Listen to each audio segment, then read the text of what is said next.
자, 그러면 오늘 준비한 건요. 요거 하고 아까 말했다시피 미국 외교 그 한번 비평해 볼게요. 그것도 중요한 게 클리엔텔라를 보면 알 수 있는 게 뭔지 아십니까, 여러분? 피지배국, 피오국이죠. 피오국의 수완도 배울 수가 있어요. 이것도 제가 하이드이족 비유를 하면서 한번 설명해 보겠습니다. 자, 그런데 일단은 저번 주에 제가 관시랑 클리엔텔라 한 거 있잖아요. 그걸 굳이 편집해서 안 올렸어요. 왜냐면 여기서 좀 사례 같은 거 보충해서 하고 싶어가지고 이때 좀 보완해 가지고 편집도 하고 여러분들이랑 소통도 하고 방송 끝난 다음에 밤새 가지고 갈래온 저기 그 소개하는 것도 한번 해보겠습니다. 이런 공기가 안 좋아가지고 참. 기준을 이 세 가지로 했는데 제일 큰 기준은 인정과 피데스로 했거든요. 보니까 관시가 그 어려운 개념이 아니에요. 그냥 인간관계예요. 그냥 관계인데 관계 깊이가 여기 있는 인정, 그러니까 정이죠. 정, 애정 이런 걸로 깊이가 달라지는 느낌이더라고요. 김현범님 그 맨 처음에 그렇게 해보려고 했는데 안 됐어요. 그 뭐지 조조랑 카이사를 비교하는 거 계속 하려고 했는데 아예 조회수가 아직도 100개가 안 나올 거예요. 그래서 어떻게 하지 하다가 관시랑 클리엔텔라 해가지고 그걸 약간 좀 이렇게 비벼보려고 지금 각을 재는 것도 있습니다. 한번 해볼게요. 근데 얘기 재미있게 할 거 많아요. 관시로 이거를 보니까 또 이해가 또 잘 되더라고요. 삼국지도. 그러면은 관시랑 클리엔텔라는 세 가지 축으로 어떻게 분석하냐. 첫 번째 관계 틀입니다. 이게 수평 관계냐 지배 피지배 관계냐인데 이게 관시고 이게 이제 클리엔텔라거든요. 둘 다 인맥에 기초한 문화이고 제도이지만 맥락이 어떻게 다른지 요걸 한 축으로 설명해 볼 거고, 관계 기반은 제가 저번 주에 모호하게 두루뭉술하게 두서없이 했잖아요. 이걸 좀 더 인정을 바탕으로 해가지고 깊게 해볼 겁니다. 그 피데스 같은 경우에도 이제 피오국이랑 후견국 사이의 계약관계, 서로 의무 이행관계, 맞아, 쌍무적 이행관계, 그거 한번 좀 더 다뤄볼 거고, 의리의 정도, 깊이죠. 깊이는 결국에는 관시 같은 경우에는 인정의 깊이, 다시 말해 부모 자식 관계냐, 의형제 관계냐, 단순한 직장 동료 관계냐, 그렇게 나눠보고, 상호 의리의 깊이, 다시 말해 서로 얼마나 막중한 의무를 교환해 왔냐, 그러니까 보급이랑 군사 지원을 주고받을 정도의 엄청 깊은 관계였냐, 아니면 그냥 법정에서 누구 한 명 변호해주고 이 변호의 대가를 주고 그냥 끝내는 그 정도의 상호 의리의 깊이였냐, 이거에 따라서 또 달라지는 것도 얘기할 거거든요. 좀 사례를 좀 많이 좀 보충해왔어요. 여러분 혹시 키케로가 마지막에 어떻게 죽는지 아십니까? 그걸 요거로 할 거거든요. 요거를 제가 의미심장하게 또 화용도랑 한번 비교를 해보겠습니다. 자, 해보자면은 그 관시는 의협이랑 의리의 관계예요. 이게 또 결국에는 그 인정이랑도 밀접한 관계가 있는 개념이죠. 이게 결국엔 유학적인 의 개념의 토대거든요. 의무죠. 제가 예전에 말한 건데, 그 시오노 나나미 그 비판한 영상에 말한 건데, 유학적인 의는요 이해관계랑 필요가 없는 개념이에요. 이해관계랑 상관이 없이 인간관계 있잖아요. 관계망에 들어오기만 하면은 인간관계망에서 자신에게 부여된 의무, 직위에 따라서 바로 의무랑 이런 게 파생이 되는 거란 말이에요. 그런 개념이고, 그래서 이게 중국인들의 인간관계 전반에 칭하는 표현이고, 그들이 사회를 일구고 살아가는 방법을 이해하는 데 필수죠. 이걸로 삼국지를 보니까 또 잘 이해가 되더라고요. 오랜만에 그렇게 봤는데 또. 그럼 클리엔텔란 뭐냐, 영상 보신 분들 아시겠지만은 신이 성실한 의무의 교환 관계죠. 피데스가 중요하다고 했어요. 로마인들의 피데스, 신의가 토대가 됩니다. 카이사르가 계속 갈레온전 갔을 때도 지 혼자 엄청 뭔가 좀 과하게 잘 해주려고 하는, 과하게 잘 해주고 좀 노력하는 게 보이거든요. 왜 그러냐, 내가 이 정도를 해줘야지 여기 도움받은 이 피오국이 에이 난 요거 해줬는데 너 왜 이렇게 안 해줘? 라고 하는 말을 못 하거든요. 이렇게 시비 걸릴 바에야 이만큼 해주는 겁니다. 그 신의 성실이 이런 개념이고, 근본적으로 이게 모호한 개념이라고 했어요. 그러니까 이렇게 후견인이 통 크게 잘해주는 게 중요하고, 이 피데스는 이제 로마인들의 정치, 사회, 문화, 그리고 분위기를 이루는 기반이 되어 클리엔텔라도 이제 지탱하는 게 되죠. 클리엔텔라는 로마 공화국 제국의 메커니즘을 이해하는데 필수적입니다. 이건 TMI인데요. 그 여러분 혹시 중세시대 하면은 중세시대의 그 사회 전반을 규율하던 제도가 뭔지 아십니까? 땡땡 제도라고 하거든요. 자, 아시는 분. 이건 이제 소위 말하는 이제 봉건제도죠. 중세시대는 봉건제도라고 딱 나올 정도로 배우는데, 왜 로마는, 그쵸, 봉건제도죠. 왜 로마는 왜 피오제도 클리엔텔라 안 하는지 모르겠어요. 제가 보기엔 아마 시대가 너무 길고 그러니까는 굳이 설명을 그렇게 안 하려고 하는 것 같기도 하고. 피오제도 중요해요, 여러분. 그런데 관시랑 클리엔텔라 둘 다 제국을 이끄는 사회문화 제도였다. 모두 인맥과 파벌과 관련 있는 키워드이지만 두 사이의 차이점도 명확한데, 이 삼국지 사례랑 로마사 사례를 들어서 한번 비교해볼게요. 제가 요거를 양을 많이 준비를 안 했어요. 왜냐면은 그 선생님이 양을 좀 줄여라, 길을 줄여라 라고 하셔가지고 그 압축적으로 한번 해보죠. 자, 관계 틀 보죠. 관시는 수평적 의리 관계가 전제예요. 기본적으로. 그래선 지배 피지배 관계도 아니고, 그래서 부모 자식 관계도 지배 피지배 관계라기보다는 의리 관계인데 아주 중점적으로 중시가 되는 의리 관계죠. 거기서 이제 신분, 이제 자리 이런 거에 따라서 얼마 정도의 의무를 이행해야 되냐 하는 게 군군 신시 부부자자 이렇게 되는 거고, 아무튼 관시는 기본적으로 수평적인 의리 관계고, 클리엔텔라 같은 경우에는 수직적인 지배 관계가 이게 전제예요. 기본적으로 얘네는 지배자를 골라가지고 돈 콜리온의 존경을 포함합니다. 제가 이런 문제가 있습니다. 보호해 주십시오. 이렇게 깔고 들어가는 게 이 문제라서 아주 독특합니다. 다시 말하지만 관시는 기본적으로 수평적 관계라고 했죠. 하지만 인정의 깊이에 따라서 의리의 깊이도 달라질 뿐이라고 했습니다. 이게 뭔 소리야? 정의 깊이에 따라서 의리의 깊이도 달라진다고? 사례가 도원결의가 있죠. 로마사도 보면은 도원결의 비슷한 게 있어요. 아우구스투스랑 이 아그리파랑 마이케나스 사이에서 한 약간 이런 카이사를 위한 복수를 하자라고 하는 결의가 있는데 이게 좀 다릅니다. 확실히 달라요. 그 아우구스투스랑 마이케나스랑 아그리파 사이에서 있는 거는 그것도 약속의 느낌이고, 도원결의 뭔가 진짜 맹세 느낌 아닙니까? 우리 이제부터 인정의 깊이가 달라졌어 라고 이제 선언하는 거고, 아무튼 도원결의에 드러난 유비삼형제의 의리 관계가 대표적입니다. 물론 서로 형님 동생하는 사이가 되죠. 이렇게 보면은 신분상의 고하가 있는 것처럼 느껴질 수도 있지만 이거는 신분상의 고하가 아니에요. 근본적으로 이게 지배 피지배 관계는 아니죠. 사적 관계에 기초한 집단인데 그저 이 사적 관계가 형님과 동생이라고 하는 신분에 편입이 되는 거예요. 그리고 이 형동생 신분이 다양한 의무들을 만들어내겠죠. 그리고 군주와 신하 간의 신분이 이제 의무를 만드는 거고, 이게 동양식 관념입니다. 자, 반면에 그쵸, 유사 혈연 관계죠. 근데 클리엔텔라는요 기본적으로 수직적인 관계라고 했어요. 지배자를 골라가는 느낌이에요. 얘네는 클리엔테스, 다시 말해 피오메는 파트로누스, 다시 말해 후견인에게 충성의 맹세를 합니다. 충성의 맹세를 해야 돼요. 이게 뭐냐면은 이건 계약이고 약속이에요. 그 티베리우스 영상에서 말했지만은 클리엔텔라 관계는 이건 상속도 되고 로마 법에 따라서 법적으로도 규율이 되는 공적인 관계예요. 이거는 공적인 관계예요. 이건 그러니까 준 계약이랑 비슷한 정도의 약속이에요. 충성의 맹세는. 그리고 이렇게 충성의 맹세가 되면은 파트로누스는 이제 쌍무적이라고 하지 않았습니까? 그들에 대한 보호와 지원을 약속해야 돼요. 이것도 의무입니다. 의무예요, 이것도. 그러면은 이제 유비 삼형제 같은 경우에는 서로 사적 관계와 인정에 기초해가지고 맺어진 그런 인연을 가지고 있지만 형 동생이란 신분에서 파생이 되는 의무를 따르는 거죠. 맞습니다. 동양의 충성은 계약이 아니에요. 시오노 나나미 비판하는 영상에서 말했지만 동양의 충성은 신분에 의해서 만들어지는 거예요. 신분에 의해서 의무가 자연스럽게 파생이 되는 거고, 클리엔텔라는 계약을 통해서 파생이 되는 겁니다. 자, 사례. 그러면은 유비 삼형제 도원결의 같은 클리엔텔라를 알 수 있는 이 사례가 뭐냐? 이게 결국 갈리아 원정 사례를 드는 게 이해하시기 편할 거예요. 카이사르와 하이두이족의 클리엔텔라다. 맨날 말하는 것 같아요. 자, 카이사르가 갈리아 원정을 떠납니다.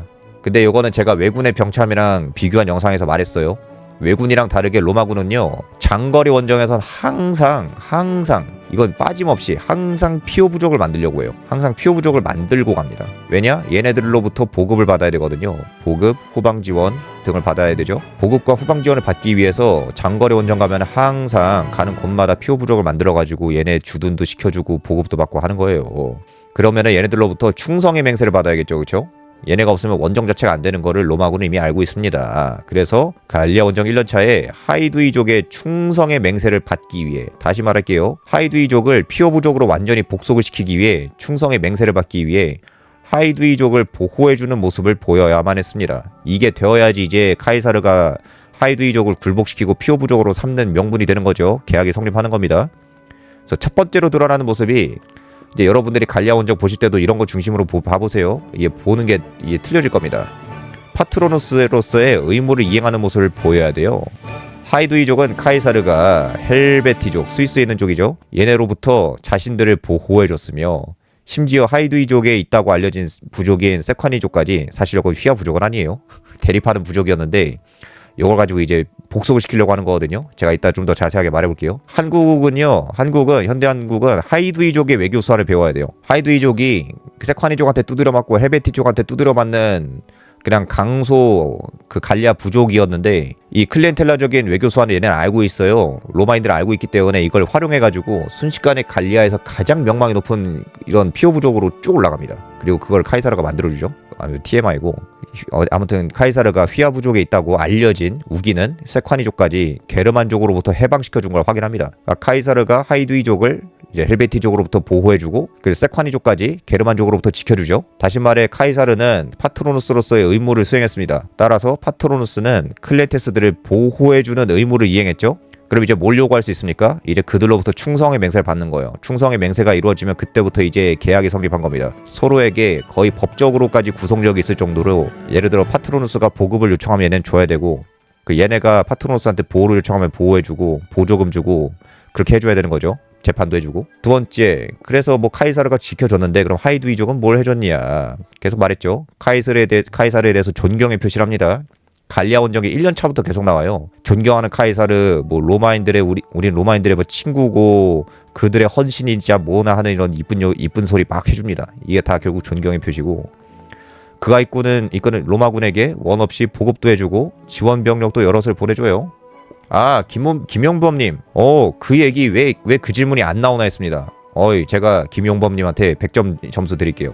제가 그 클리엔텔라 영상에서 한번 말했는데 피오인이 있고 피오인이 섬기는 파트로누스가 여러 명일 수 있어요. 실제로 이런 일이 많습니다. 이해관계가 충돌해 둘 중 한 명을 배신해야 된다면은 이게 그거예요. 다양한 전략을 할 수 있겠죠. 피오인은 그냥 입 다물고 중립을 지키면서 운에 따라서 얘네들한테 원한을 사지 않도록 그렇게 기도를 하거나 한쪽을 확실히 배신하는 거죠. 확실히 배신하고 나를 보호해줄 것 같은데 붙는 거예요. 근데 보통 이게 보통 이루어지는 일이었는데 이게 멀쩡할 수 있었던 게 뭐냐면은 예를 들어 이 피오인이 B를 배신하고 A한테 붙었다고 해봐요. 그러니까 B가 아무리 열받아도 그 A가 얘를 보호해줄 것 아닙니까? 그쵸? 그래가지고 원한은 이제 생겨요. 서로 원한은 생기는데 A가 이제 보호해주니까는 보호해주는 한으로는 뭔가 괜찮을 수가 있다. 아니면은 이 피오인이 다른 뭐 수완을 발휘해가지고 뭐 또 밑으로 또 이 갈등이 끝난 다음에 또 찾아가는 거죠. 이때 사정이 있어서 어쩔 수 없었다. 근데 화 풀어라 하면서 뭔가 선물을 보낸다던가 아니면 성의의 표시를 한다던가. 그래서 대부도 그렇고 이탈리아인들도 그렇고 로마인들도 그렇고 이 성의가 엄청 중요해요. 성의를 표하라. 아니면은 얘네가 어떤 뭐 다른 수완을 발휘해가지고 얘네들 모두 합의를 이끌어내거나 그럼 얘네가 파트로누스로 올라갈 수 있겠죠. 지위가. 그래서 이게 인간관계 문화이기 때문에요. 기본적으로 인간관계 문화이기 때문에 이게 엄청나게 많은 전략을 구사할 수가 있는 겁니다. 근데 김현범님 요거 배신이 많이 이루어지긴 했지만 이 멀쩡할 수 있었냐라고 물어보신 거는 이런 맥락 때문에 멀쩡할 수가 있었다.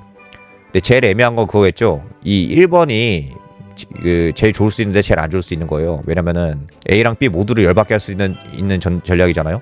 이 새끼는 왜 간보다가 우리 다 배신하냐 하면서 물론 얘네가 다 신경 안 쓰면은 그냥 없던 일로 하자 하고 넘어가겠지만 더 센 파트로누스로 갈아타는 게 아주 중요하다. 이거는 키케로 선거 이따 사례로 들면서 한번 또 얘기를 한번 해볼게요. 아무튼 그렇게 해서 카이사르는 클리엔테스인 하이두이족을 보호해줘야 하는 다양한 의무를 부담하게 됐고 계약이 성립했죠. 갈리아 원정 6년 차에 이르러서도 전쟁을 코앞에 두고 있습니다. 근데 모두 내팽겨치고 몸소 하이두이족 영토에 가지고 재판까지 주죠. 이런 모습을 보이는 게 이 상호 의무 때문이다. 용범님 저는 그렇게 질문을 많이 해주셔야 돼요. 저는 여러분 질문을 많이 해주시면 아주 좋습니다. 왜냐면요 예전에 말한 건데 그 뭐라고 해야 되지? 사실 제가 편집자 친구들이랑 같이 라이브를 굳이 갈아타면서 한 얘기가 뭐냐면은 경쟁력을 갖추려면은 라이브를 하면서 소통을 해야 돼요. 궁금한 게 들어오면 얘기를 해드리고 저도 이렇게 첨언해드리고 뭐 이렇게 하는 거죠. 이거 안 할 거면 사실 라이브 할 필요도 없죠. 좋은 질문 감사합니다. 그쵸, 모두에게 배신자가 될 수 있어요. 아예 확실하게 강자 쪽에 붙거나. 그쵸? 자, 그러면 이들 간의 관계 기반이 뭐였냐? 관시는 인정이고 클리엔텔라는 피데스라고 했어요. 근데 이게 진짜 모호한 개념이에요. 물론 인정도 모호한 개념이죠. 자, 관시는요 인간 간의 그 애정의 깊이에 따라서 상호 교환할 수 있는 의무의 깊이도 달라집니다. 이걸 인정이라고 하고 이런 것도 봤거든요. 예를 들어 군주와 신하의 관계라도 여기서 물론 신분상으로 당연히 파생되는 의무가 있지만은 이거는 기대되는 거에 불구하고 군주와 신하 간의 인정의 깊이도 다를 수가 있지 않습니까? 예를 들어 손권이랑 그 주유의 관계처럼 엄청 끈끈한 관계가 다를 수가 있고 또 막상 또 얘기를 하려고 하니까 또 생각이 안 나네. 아무튼 어떤 엄베코라고 하는 군주가 있으면은 엄베코가 그냥 대충 갖다 쓴 어떤 선비 B가 있다고 해봐요. 똑같은 군주와 신하의 관계라도 서로 맺고 있는 인정의 깊이가 다르지 않습니까? 그만큼 이제 헌신의 이런 것도 달라지는 거예요. 그래서 군주는 신하와 깊은 인정 관계를 맺도록 엄청 잘해줘야 되는 거고 친해져야 되는 거고 그렇게 하는 거죠. 물론 인간관계에 따라서 달라질 겁니다. 친구 사이도 그렇고 뭐 의형제 사이도 그렇고. 화용도 요거 여러분 한국인들 사이에서 그 논란이 있는 그런 거라고 저는 항상 생각을 하고 있었거든요. 물론 이건 연희 얘기긴 해요. 이거 이따 말할 겁니다. 그런데 여러분 이해가 안 가잖아요. 결국 관우가 화용도 이야기 때문에 의리의 화신이 됐잖아요. 의리의 화신이자 이제 신으로 승천한 건데 사실 관우는 그 유비와 제갈공명의 명을 어긴 거예요. 그렇잖아요. 관우는 신하로서의 그 의무를 저버린 겁니다. 그 화영도에 온 조조를 놓아준 거예요. 그거 한번 말해볼게요. 공보다 사가 우선이냐. 이렇게 보니까 이해가 되더라고요. 이거 연희 기준이긴 하지만은 오관 참장 때 결국 오관 참장 얘기가 계속 나오죠. 관우는 조조로부터 은혜를 입었죠. 그리고 그때 최소한 조조를 죽이게끔 하지는 못할 정도의 어떤 인정의 관계를 형성한 겁니다. 그가 조조랑 관우 사이에 인정의 깊이가 서로 죽이지는 못할 정도로 끈끈한 관계로 성장을 한 거예요 이때. 그래서 관우는 자신의 공적인 의무가 아무리 중하다 할지라도 조조와의 관계에서 형성된 인정에서 파생된 의리를 저버리지 못한 거예요. 이렇게 보면 공적인 의무보다 사적인 의리가 더 중요하다고 생각이 될 수가 있죠. 이게 또 엄청 묘하더라고요. 이거 연구서들 좀 뒤쳐보니까 이런 그런 게 있어요. 한번 볼게요. 어쨌든 정리하자면 연이라고 해도 모든 중국인들이 관우를 결정적으로 의리의 상징으로 숭배하게 된 이야기인 만큼 그들이 생각하는 관시랑 의리를 이해하기 좋은 사례예요. 아 맞아요. 노나무님 이게 그러니까 중국인들 같은 경우에는 이게 멋있는 일일 수 있어요. 확실히 뭐냐면은 이때 관우가 유비 제갈공명의 명을 어긴 맥락이랑 명을 어긴 맥락. 그 관우가 조조를 풀어준 맥락이 달라요. 이 명을 어겼다는 거는 요거는 그냥 형식, 법, 그리고 공적 의무 있잖아요. 공적 의무에서 파생이 된 거예요. 근데 중국인들 사이에서는 이 공적인 의무보다도 인간 간의 끈끈한 의리 있잖아요. 의리를 선호하는 게 멋있는 의리라고 생각을 하는 것 같더라고요. 그럴 수 있어요. 그쵸? 그 정도로 관우와 조조 간의 인정의 깊이가 엄청 깊었던 거고 관우는 이런 엄청난 무게, 공적인 의미의 무게와 중요함과 심지어는 제갈공명이랑 굴령장도 쓰지 않습니까? 굴령장?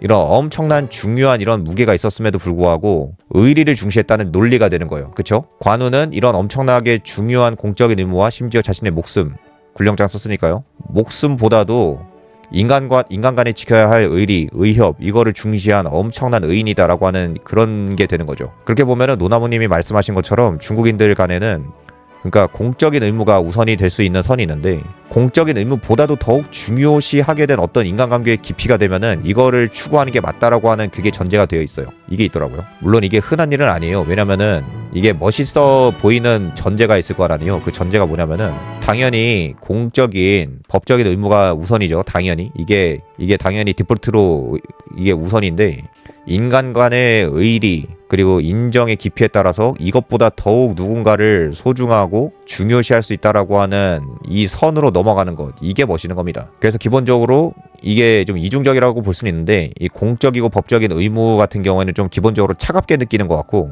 의리와 인정, 인간 간에 맺어진 이 의리로 맺어진 관계는 좀 뜨겁게 느끼는 그런 게 있는 것 같습니다. 그리고 이게 관시를 아주 잘 드러내는 사례라고 생각을 했어요. 여러분 이해하시겠습니까? 이게 노나무님이 말씀하시는 것처럼 이제 공자님도 그 논어에서 말하는 게 있잖아요. 그 부모가 그 죄를 저질러서 관아에 쫓기고 있다. 부모님이 죄를 저질러서 관아에 쫓기고 있다. 근데 부모가 이 부모님을 관아에 넘겨야 되냐 아니면 자식이 부모님을 데리고 도망쳐야 되냐라고 할 때 이 공적인 의무보다 이 사적인 인정 요거를 우선하라고 하는 처방을 내려준 거 아닙니까? 그렇죠? 그렇지 않습니까? 그래서 이 유학적인 거는 어디 보자. 이 유학적인 의리는요.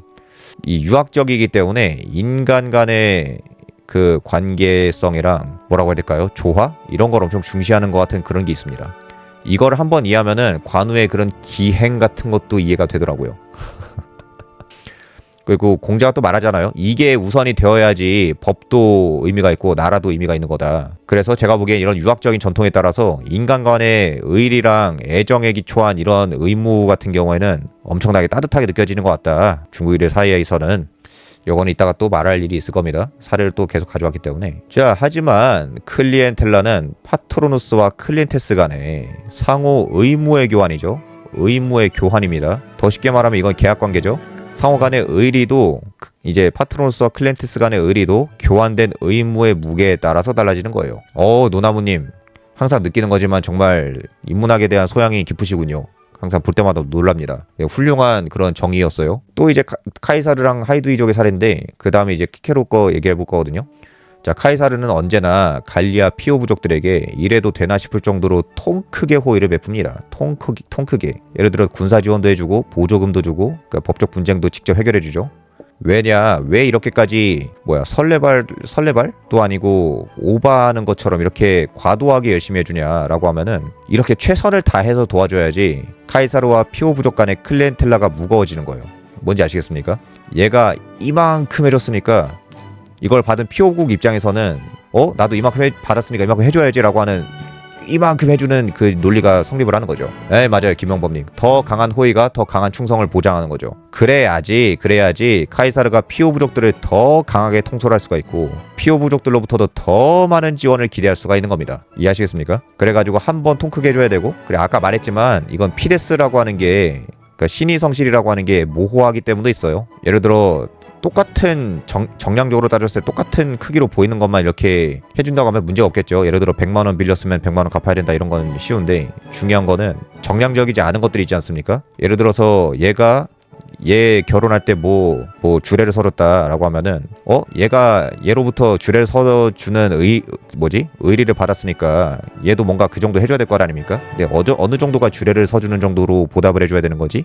헷갈릴 수가 있죠. 네, 예를 들어서 뭐 아이를 돌봐주는 걸 했다, 보답을 했다라고 하면은 이 입장에선 또 열받을 수가 있어요. 야, 난 주례까지 서줬는데 넌 애만 봐주냐?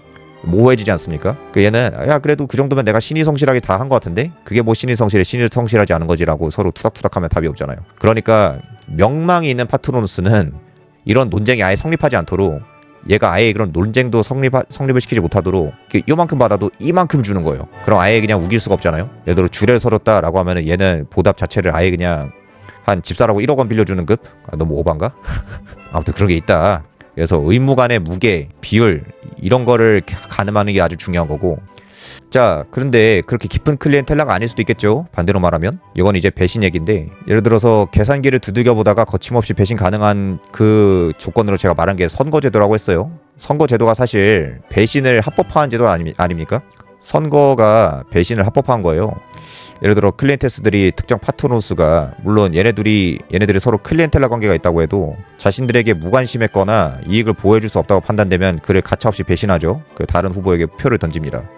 예를 들어 클리엔테스가 파트로누스를 위해서 투표를 해줘야 되는 집정관 선거 날이 왔다. 그런데 파트로누스가 이제 이 피오민과 맺은 관계가 얕아. 그래서 피오민이 다른 애한테 투표를 해주고 싶어 라고 하면은 얘한테 투표를 해주는 거고, 아니면 얘가 나를 보호해주지 못할 것 같아 하면은 열받아가지고 그냥 투표 안 해주고 하는 거죠. 선거제도가 배신을 합법화한 제도라는 거 아주 흥미로운 약간 그런 거 같고, 이것도 제가 어디 수업에서 들은 거거든요. 가령 예를 들어 키케로랑 선거 경쟁했던 카틀리나가 파트리키 출신이잖아요. 그리고 파트리키니까 얘 밑에 다양한 다른 귀족 출신, 얘 세르기우스 가문이래요. 세르기우스 가문이기 때문에 다른 파트리키 가문도 다 피오민이에요. 얘는 당연히 평민이나 기사계급이랑도 피오 관계가 많겠죠. 그래서 얘가 키케로랑 경쟁하는 거, 키케로 편 영상 보신 분들 아시겠지만은 카틀리나가 원래 이기는 게임이었는데, 근데 카틀리나가 갑자기 토지개혁이랑 부채탕감 같은 급진적인 개혁을 공약으로 내세워가지고 배신하는 것 같은 느낌이 나니까는 귀족들이 대거 카틀리나 배신하고 키케로한테 투표하는 거 아닙니까? 그쵸? 그만큼 만약에 카틀리나가 이런 그 귀족들을 미워하게 할 수 있는, 귀족들의 심기를 거스를 수 있는, 다시 말해 배신하는 급의 이런 걸 했다고 해도 카틀리나가 만약에 제정신이었으면은 얘네들을 보듬어 줄 수 있을 정도로 더 강한 어떤 피오 관계를 맺어뒀으면은 이걸 무마할 수도 있었겠는데 그 정도로 강한 피오 관계도 아니었나 보죠. 그런 겁니다. 그리고 의례 정도도 이게 아주 흥미로워요. 관시는 인정의 깊이, 계속 말했죠. 유비 삼형제는 인정의 깊이가 아주 깊었던 거고, 클리엔텔라 같은 경우에는 상호 의무의 깊이가 얼마나 다르냐입니다. 아까 전에도 계속 말했던 얘기를 좀 반복하는 느낌이 들 수도 있어요. 다 겹치는 부분이라. 자, 클리엔텔라부터 또 얘기해보면은 기본적으로 파트로누스와 클리엔테스 간의 쌍무적인 의무관계라고 했습니다. 연구자들은 그래서 표현을 교환관계라고도 표현을 하는 거를 제가 자주 봤어요. 실제로. 왜 그러냐, 이 상호 충성과 신의의 깊이는 서로가 서로에게 부담해야 하는 의무의 깊이에 따라 달라지기 때문이죠. 가령 처음 보는 사람인데 그냥 직장 동료라고 해봐요. 처음 보는 사람은 아니라. 내가 100만 원 빌려줬어요. 그러면은 나는 이 사람한테서 그 뭐라고 해야 되지? 딱 100만 원치에 100만 원 빌려줬으니까 100만 원치의 의리를 뭔가 요구할 수는 있어 보이죠? 근데 만약에 100만 원치 의리를 넘어서 가지고 그 뭐라고 해야 돼? 뭐 갑자기 또 비유를 하려고 하니까 또 기억이 안 나네. 뭐 줄에서 줘. 아니면은 뭐가 있을까요? 뭐 누구 모함해 줘. 라고 하는 부탁을 한다고 해봅시다. 그럼 얘 같은 경우에는 아니 뭐 100만 원 그냥 빌려준 것밖에 없는데 왜 나한테 이런 걸 시키지? 라고 하면서 좀 열받을 거 아니에요? 그래서 이 피데스로 이어지는 이 관계 유지하는 거랑 분석하는 게 이게 진짜 묘한 거예요. 그러니까 로마 공화국의 정치가 얼마나 복잡했겠습니까? 그리고 이런 클리엔텔라 관계를 지탱하는 가부장의 무게가 엄청났겠죠. 가부장. 이런 거를 다 완전히 정확하게 이해하고 완전히 정확하게 지배하고 통솔을 할 수 있어야 되잖아요. 또 만약에 클렌테스들이 선회하면 그것도 관리해줘야 되고. 근데 카이사르는 대인배 협작군입니다. 소위배 협작군이 아니에요. 이제 카이사르 이야기도 곧 할 거거든요. 그 갈리아 원정대 할 때 진짜 가슴이 웅장해집니다. 진짜 카이사르는 진짜 가슴이 웅장해져요. 이건 와 이럴 수가 있구나 인간이. 진짜 위대해지기 때문에 그 키케로 시칠리아 클리엔텔라를 또 사례로 들 수가 있는데 예전에 저번 주에 어떤 견해를 말했는데 그걸 좀 정정할게요. 뭔 소리냐면은 키케로가 시칠리아에 있을 때 이제 이미 시칠리아인들이랑 이 클렌텔라를 맺어가지고 이제 시칠리아인들이 로마로 와서 키케로한테 그 클렌텔라를 기반으로 의뢰한 거다라는 식으로 말했어요. 근데 제가 보기에 이게 아닌 것 같아요. 정정할게요. 다시 말해 키케로가 재무관으로 시칠리아에 있을 때부터 시칠리아인들과의 클렌텔라가 형성된 건 아닌 것 같습니다. 제 뇌피셜인데 그리고 이걸 정확하게 알 수는 없을 거예요. 근데 제 뇌피셜이고 그 이쪽으로 생각하는 걸 말해보면은 제가 보기에 시칠리아인들이 베레스 총독한테 착취당할 때 그러니까 위기가 온 거죠. 얘네를 보호해줄 리가 아무도 없었던 거예요. 시칠리아인들을 보호해줄 사람이 없습니다. 파트로누스가 없어요. 그러니까 어쩔 수 없이 그나마 시칠리아에서 공정하게 일처리하던 존경하는 키케로를 찾아가 보호해달라고 요청한 겁니다.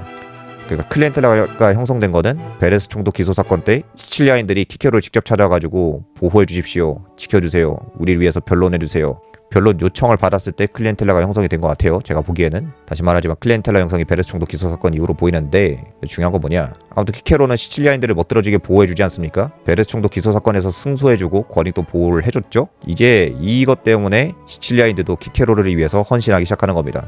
이렇게 보는 게 맞는 것 같아요. 키케로의 조영관 임기를 위해서 시칠리아의 곡물을 초대량으로 값싸게 로마에 공급해줍니다. 키케로가 집에 돈이 많지 않다고 했어요. 그래서 보통 조영관 때 시민들을 위한 곡물 수입 그리고 그 콜로세움 경기 이것 때문에 다 파산한다고 하는데 근데 시칠리아인들이 자신들의 의무를 이행해서 키케로를 도와준 덕분에 집에 돈도 없던 키케로의 조영관 임기가 대성공을 거둡니다. 파트로누스인 키케로가 시칠리아인들을 보호하고 후원해줬고 클리엔테스인 시칠리아인들은 키케로에게 보답하기 위해 시칠리아산 곡물을 값싸게 대량으로 후원해준 거죠. 어떤 시칠리아 총독도 해낸 적이 없을 정도로 값싼 값으로 시칠리아 곡물을 로마에 풀어줬다고 합니다. 이렇게 서로 주고받는 거예요. 누가 지켜주면은 누가 뭐 이렇게 해주고. 이렇게 봤을 때요.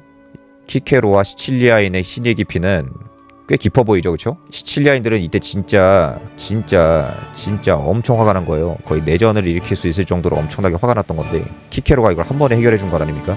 그래서 충성의 맹세도 하고 계속 좋은 관계를 이어나가죠. 신의 깊이가 엄청 깊었던 거고. 그럼 관시는 어떻냐? 관시는 그저 인간관계를 뜻할 수도 있지만 깊이에 따라서 의례 깊이도 달라진다. 구체적인 사례가 뭐가 있냐? 이것도 이릉대전입니다.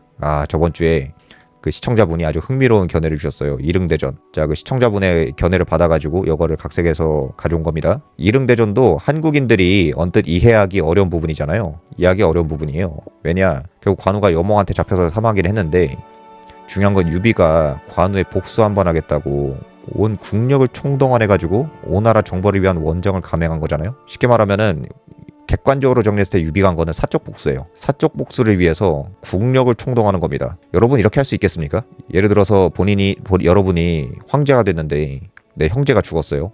그 적군한테 죽었어. 그럼 이거 하나 때문에 나라를 망하게 할 정도의 엄청난 국력을 총동원해서 열받아서 간다? 이게 쉽지 않거든요. 이릉대전에서 그래서 유비가 폭망해서 국력을 말아먹죠. 그래서 이에 대해서 제가 어릴 때부터 가지고 있던 생각이기도 한데 한국인들의 평가이기도 한 것 같은데 아무리 그래도 그렇지 국가의 수장이라는 사람이 말이야 사사로운 감정이 휩싸여서 이런 대원정을 기획했다가 패망시킨다고? 이해가 안 가잖아요. 사사로운 감정이 이렇게 휩싸인다니. 하지만 관시를 공부해보니까 이런 평가도 가능하더라고요. 이것 때문에 유비 삼형제의 낭만성이 더 강해지는 겁니다.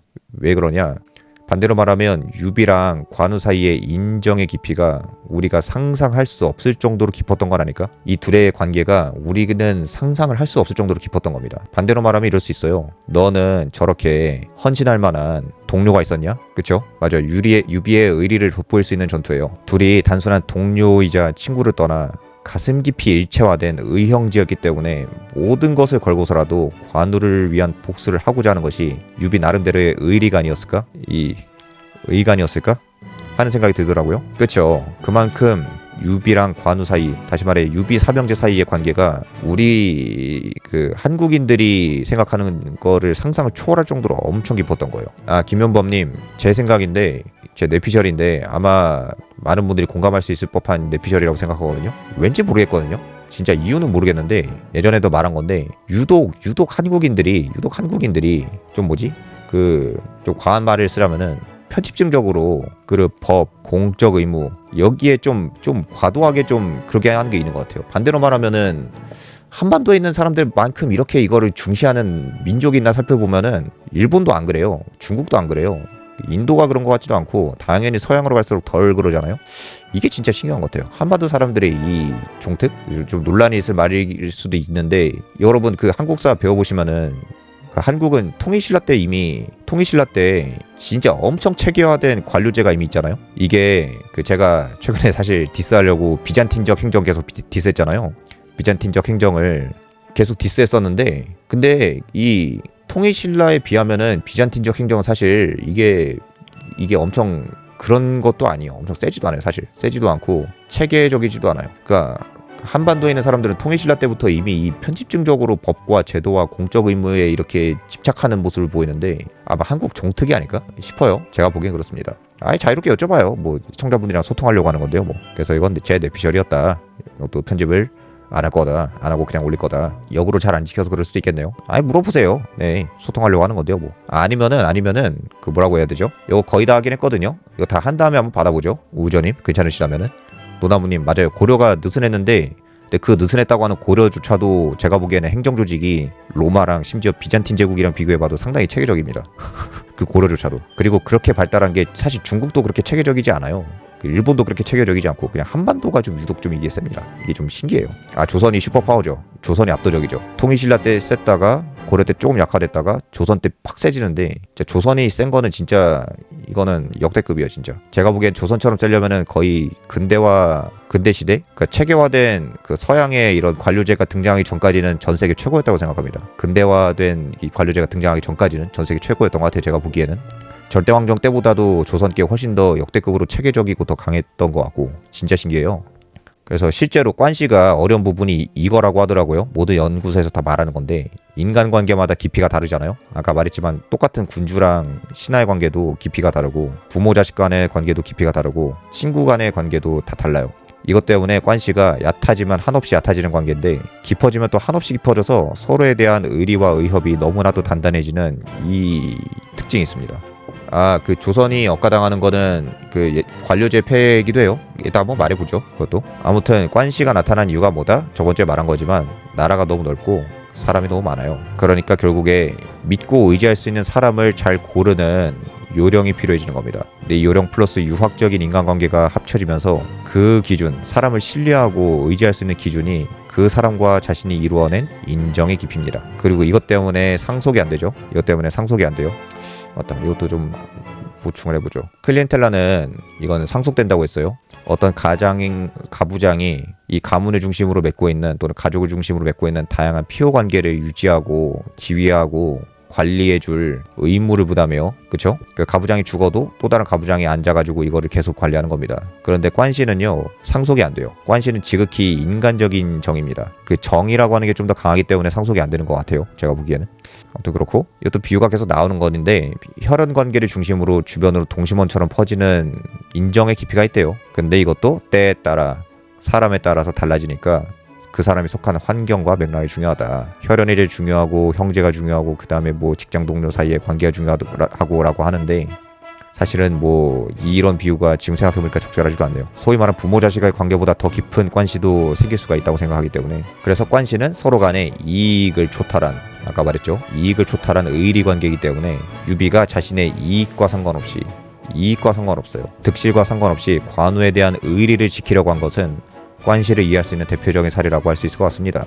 화용도랑 이릉대전 사례로 한번 해봤어요. 맞아요, 노나무님. 결혼으로 보완했죠. 상속이 되는 척을 하려고. 그러니까 인맥을 계속 전해주는 거죠. 근데 클리엔텔라는 이거는 아예 법적으로도 보장이 된다고 했어요. 왜냐하면 이거는 기본적으로 계약이기 때문에 그런 성향이 센 것 같습니다. 반면에 이런 것도 한번 살펴보려고 했어요. 클리엔텔라든 관시든 얕은 관계에 있는 사람들에 대해서는 의무의 깊이도 낮아져요. 이거 제가 강의할 때 그 화용도랑 대조되는 사례로 제가 말했던 건데, MJN이 맞아요. 거의 정확해요. 클리엔텔라는 채권 채무 관계입니다. 재산적인 관계인데, 관시는 신분이나 정체성이에요. 그래서 동양인들이 이 신분에서 파생된 의무를 아주 중요시하는 그런 게 있는 것 같습니다. 일본이나 중국이나 한국이나 똑같은 것 같아요. 이거는 맞아요. 의리로 멋진 캐릭터, 그리고 나관중이 그거를 너무 잘 썼죠. 자, 그러면 얕은 관계에서 배신당한 배신이라기보단 얕았던 의무의 깊이를 알 수 있는 게 뭐냐? 키케로의 최후, 제가 말했던 건데, 안토니우스의 명을 받은 카이우스 포필리우스 라이나스의 손에 참수가 됐다고 했는데 뭔 소리냐? 한번 얘기를 해볼게요. 이것도 이제 마피아 영화에 자주 나오는 그런 클리셰거든요. 자, 옥타비아누스랑 안토니우스랑 레피두스가 있습니다. 서로 경쟁 관계죠. 카이사르파예요. 결국 카이사르파인데 얘네가 원로원이랑 경쟁을 해야 되잖아요. 원로파랑. 근데 얘네가 서로 못 믿어요. 그래서 2차 삼두 정치를 맺기 위해서 각자 옥타비아누스, 안토니우스 그리고 레피두스가 가장 신뢰하는, 가장 소중히 여기는 사람을 한 명씩 제물로 바치자, 이런 유명한 이야기가 있습니다. 예, 맞아요. 손목도 잘리고 혓바닥도 잘려가지고, 혓바닥은 못에 박히죠. 이때 안토니우스가 자기 형이었나 아버지였나 그렇게 하고, 레피두스도 그런 쪽이고, 이렇게 해서 제물로 바치기로 하는데, 옥타비아누스가 제물로 바칠 인물은 안토니우스가 딱 말해요. 야, 키케로 죽여라. 안토니우스가 키케로 싫어하잖아요. 계속 자기 비난하고 그러니까. 심지어 원로파의 수장이잖아요, 키케로가. 평미파 주제에. 근데 옥타비아누스가 깜짝 놀라요. 이게 옥타비아누스랑 키케로 사이를 알아야 돼요. 이게 진짜 묘해요. 이 카이사르랑 키케로 사이가 그래서 재밌습니다. 그 키케로 편에서 말한 건데, 얘네가 오랫동안 동문이에요. 동네 친구고 그 친한 사이였던 게 맞는 것 같아요. 카이사르가 키케로를 그렇게 말년에 탄압하고 괴롭히거든요. 치졸하게. 근데 그때 카이사르가 유언으로 옥타비아누스한테 말한 게 뭐냐면, 키케로 밑에 가서 배워라 라고 해서, 옥타비아누스가 이제 중고딩밖에 안 된 그 나이 때 바로 키케로를 찾아가가지고 진짜 양아버지처럼 그 유사 양아버지 플러스 스승님으로 모시면서 아주 좋은 관계를 유지합니다. 옥타비아누스랑 키케로가. 카이사랑 키케로가 원수였는데 이게 진짜 독특한 관계예요. 맞아요. 엄청 그래요. 그래서 안토니우스가 키케로 죽이라고 하는데, 옥타비아누스랑 키케로의 관계를 또 간파한 거예요. 안토니우스가. 그쵸? 제물로 바쳐라. 근데 옥타비아누스가 유능한 정치인이잖아요. 그 키케로를 죽이기 싫어했어요. 실제로 죽이기 싫어했는데 뭐 야부릴 깝니다. 죽이지 않으려고. 키케로는 아버지의 원수고 나랑 그렇게 깊은 사이도 아니다. 그러니까 2차 삼두 정치를 위한 제물로는 오히려 깊이가 얕아. 중요한 인물이 아니야. 다른 인물을 죽일게 라고 하면서 이게 야부릴 까는데, 안토니우스가 헛소리 하지 말라고, 네가 그렇게 말하는 걸로 보니까는 진짜 키케로가 중요한 인물이 맞는 것 같다고, 키케로를 제물로 바치라고 엄포를 놔요. 그래서 옥타비아누스가 진짜 울면서 아버지처럼 따르던 스승님이었던 키케로를 제물로 바치기로 결정을 하고, 그때 이제 안토니우스의 백부장이었던 라이나스가 찾아가서 살해하는 거거든요. 이제 이게 이야기 전제예요. 왜 이야기를 했냐? 근데 키케로가 유능한 정치인이었잖아요. 변호사고. 그런데 키케로가 학고 때 이 라이나스를 도와주거든요. 맞아요. 그랬겠죠. 학고 때 라이나스를 뭘로 도와주냐? 얘가 아무것도 없는 청년이었을 때 누명인지 뭔지 모르겠어요. 근데 아무튼 중요한 거는 아버지 살해죄로 기소를 당해요. 로마인들의 기간 아주 중죄였기 때문에 거의 뭐 생매장이었나 벌이? 그랬을걸요? 기억은 잘 안 나요. 형벌이 뭐였는지. 아무튼 이걸로 기소돼서 정말로 이제 생매장을 당해서 죽을 뻔한 위기에 처했었는데, 키케로가 영웅적으로 나타나서 얘를 도와줘서 라이나스가 형벌 감형도 아니고 무죄가 돼요. 그것 때문에 라이나스가 아이고 감사합니다 의원님, 감사합니다 변호사님 하면서 이렇게 고개 숙이면서 감사했다고 하는데, 그래서 안토니우스가 2차 삼두 정치의 제물로 키케로를 희생시키고자 라이나스를 보내잖아요. 이때 키케로가 라이나스를 보고 딱 알아봐요. 자네 혹시 그때 그 청년 아닌가? 내가 자네 친족 살해죄, 아버지 살해죄로 죽을 뻔한 거 살려주지 않았나?